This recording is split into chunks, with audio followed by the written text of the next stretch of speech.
Un voyage dans les coulisses de la nuit. Des galaxies lointaines, très lointaines, et un croissant de lune familier. Pour un tel spectacle, il fallait être sur le pont plusieurs heures avant la nuit. Pascal Gastin est le chef d'orchestre de cette 34e nuit des étoiles.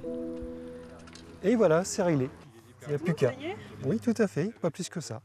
Petite lunette du visée, il faut qu'elle soit parallèle à l'axe optique du télescope. Ici, à 20 km de Caen, le ciel devrait être suffisamment sombre pour dévoiler ses joyaux. Il ne reste qu'à patienter jusqu'à ce que les premières invitées entrent en scène. Là, c'est Deneb, c'est l'étoile principale de la constellation du Cygne. 22 h, le spectacle peut commencer. Wow. La grande ours, et on a appris que la queue de la casserole était en fait pas une étoile mais 2 étoiles collées. Il y a aussi plein de choses qui bougent, on en a vu tout à l'heure, des satellites par exemple, et puis parfois on voit l'ISS aussi qui se promène.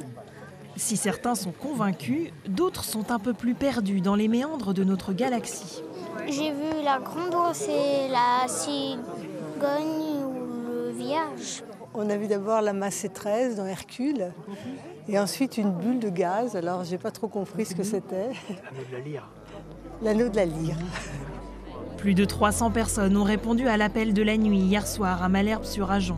Ce soir encore, les conditions seront idéales pour l'observation. On attend jusqu'à 50 étoiles filantes par heure.